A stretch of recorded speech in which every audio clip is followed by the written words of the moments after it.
McLaren. Oh boy, where do I even begin? First of all, papaya rules.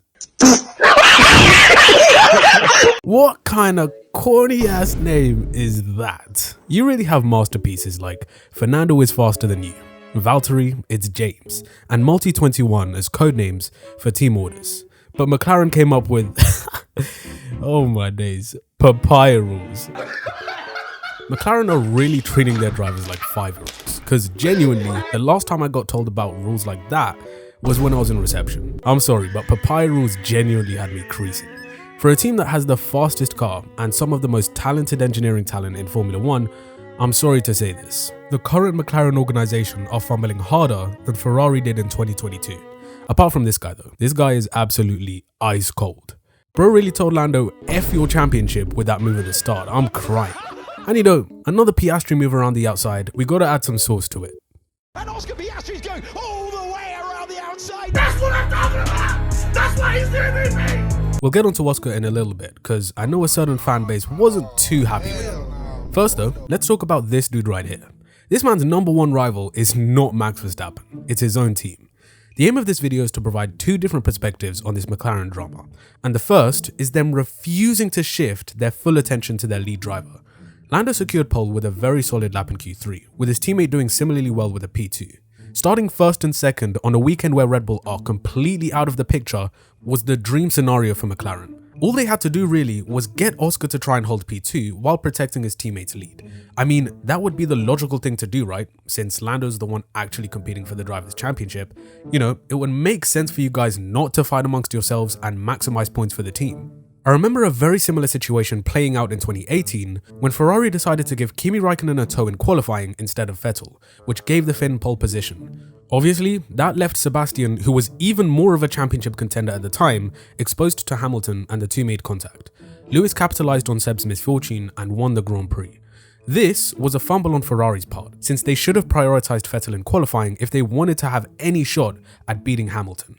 And in similar fashion, McLaren fumbled the opportunity to make huge gains on Verstappen's championship lead. There have been numerous occasions this season as well where they've left so many points on the table through sheer incompetence. That and driver errors from Norris, but we'll get onto that in a little bit. I really just want to highlight how illogical McLaren have been with their decision making. Like, I don't know how they managed to choke such an open goal this time around. Max's car is literally a tractor right now and they still only gained 8 points on him with Lando, when it really should have been 19 points. They've talked a lot about wanting to win both championships, but all they really seem to care about is winning the constructors. And even then, by letting their drivers squabble, they allowed Leclerc to single-handedly cook them in a slower Ferrari. And if you guys thought the glazing in my last video was bad, just wait for this next one. It's that kind of decision making that causes you to lose championships. They clearly have the best car at the moment, and they're still not winning races as often as they should be. They also don't value the Drivers' Championship that much either, in my opinion. The fact that it's taken them this long to realize they might need to start giving Lando priority, like, this should have been happening ages ago. The smart thing to do would have been to tell the drivers before the race, the plan is to maintain 1-2 at the start, and the easiest way to do that is if you guys don't fight each other. And while I really dislike team orders, in this case, they make the most sense. Now if this were a title fight between Piastri and Norris, then obviously the gloves are off. But in this case, Lando is trying to catch Max, so McLaren should be doing everything in their power to help him do that. However, they're clearly not. Now I've seen a lot of Lando fans in particular talk about how McLaren should be favouring him since he's been with the team for longer, that his loyalty should mean something, which I both agree but also disagree with. Agree because he's been there throughout this entire rebuilding process, working with and trusting the team to get back to the front. He's been waiting a long time for this moment. In fact, it's that very loyalty that has paid off tremendously now that McLaren have the fastest car. Back at the start of 2023, there were talks of him potentially moving to Red Bull since they were so dominant, and he turned them down. Why? People said he was afraid of Max, which as funny as it would be for me to meme, that wasn't the reason he decided to stay. In fact, the reason is very simple. McLaren are his family. Yeah, I know, even I felt cringe just saying that. It's the kind of thing you only ever hear in Fast and Furious or High School Musical. But anyway, Lando's decision to stay and trust the process has paid off very well. And surely it wouldn't hurt for McLaren to reciprocate a bit of that loyalty back to Lando and help him win the Drivers' Championship, right? Obviously, Oscar had less to lose on lap 1, whereas Lando would have been taking a lot more risk if he tried racing his teammate harder. But on the other hand, and this is the portion of the video where I'm going to provide my second perspective, and for the Lando fans watching might get offended by, I'd argue that the best drivers are still able to battle hard despite there being a lot at stake. Else, what's the point of even showing up to a race? Lando can't be so passive because he wants to win the championship that he forgets one of the fundamentals of Formula 1, which is racing. You can't expect Oscar to just sit there and be his little pet, especially if McLaren didn't mention anything about team orders. Even the way some of the commentators were speaking, it felt like they were saying it's Piastri's duty to help Lando win the championship. And at this stage, it really isn't. He doesn't owe Norris anything.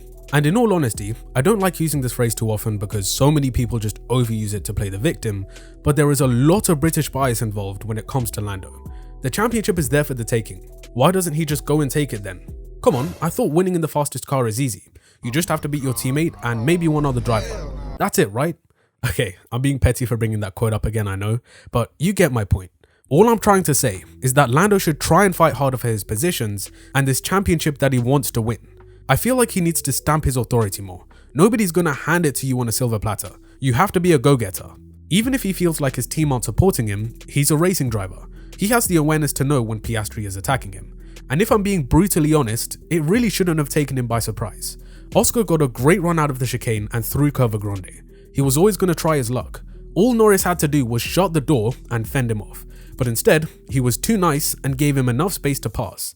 In my opinion, he has no one else to blame other than himself for continuously losing the lead on lap 1. And I've seen people also use Hungary as an example of where Lando played the team game. But that was just Oscar reclaiming the position he rightfully earned after McLaren allowed Norris to undercut him. Some of the hypocrisy from his fans as well is quite funny. They be talking about how him being selfish and wanting to win is a good thing, which I agree with. But then, when it comes to Piastri, he shouldn't go for the win and be a team player. Where was this energy then, huh? Also, let's not get into the countless times Oscar has been screwed over this season, Silverstone being one of them. Miami, he didn't have the full set of upgrades like Lando had. He could have been in this championship battle as well had McLaren favoured him instead of his teammate. The post-race interviews were quite telling as well. Take a listen to this. Do you think it's right that McLaren now give you their full backing so you can go on and win this World Championship? Yeah, I don't know. You know, when you're fighting for a championship, you want every little thing, and I'm doing everything I can. The best way simply is just to win the race, and I didn't do that today because of some silly things. So, yeah, this is for the team, not for me. Oscar, your thoughts? It's for the team?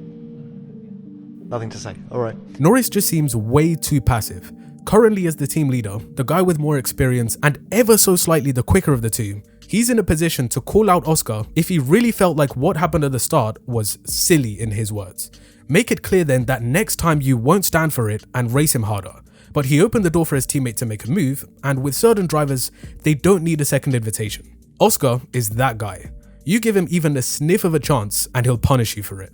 That's why he just shrugged his shoulders and didn't give a comment. Well, maybe he was also mad about losing the win because his pace was absolutely insane. But the lack of response with regards to the first lap was perfect in my opinion. You're telling a racing driver not to race. Like, what are we even talking about? And I'll also say this, Lando needs to stop relying so much on the team to handle everything and take matters into his own hands. Two number one drivers will never work in F1. We already know this from countless examples in the past. The question is, how do you deal with that? By fighting for yourself. Lando is in a position where he can demand certain things, so either he hasn't taken advantage of this, or maybe he isn't allowed to. Then what's his next best option? Prove to everyone in the team that he deserves to be given priority by beating everyone on track, including his teammate. This situation is getting extremely complicated because essentially, the guy who has a better chance at winning the championship doesn't have the X factor when it matters most. And his teammate, who is extremely competitive, wants to continue proving himself and literally doesn't care for his championship aspirations. I know this isn't the best comparison because Piastri and Norris aren't even close to the two drivers I'm about to mention. But this situation for McLaren is kind of similar to Hamilton and Alonso in 2007. That felt extremely wrong to say, I'm not gonna lie. This is like comparing Kobe Bryant with, I don't know, Jason Tatum. One is a cheap knockoff of the other. Obviously, I love Oscar. But these two in 2007 were so damn good, they single-handedly made the McLaren actually look like the fastest car, when in reality, it was the Ferrari. But this is what I'm saying. The new McLaren team is very different to back then. I doubt things will get as hostile since the environment is a lot more family friendly, but inevitably, tensions will start to rise. I mean, just look at these two in the interviews after the race. They did not want to be there. Even when they were taking the team photos, they both just looked sad. And if McLaren mess about, they could end up losing both the drivers and constructors, because Ferrari aren't too far off of them either. How they manage the two drivers will be tricky, because Oscar is just so fast. Luckily for them, Red Bull are in absolute shambles right now, so it gives them a bit of breathing space with regards to putting their foot down and saying, right, we're going to put everything behind Lando for this championship. But until they do that, everything else is fair game. Oscar is a racer, and his will to win is immense. Don't lay the blame at him for being a racing driver.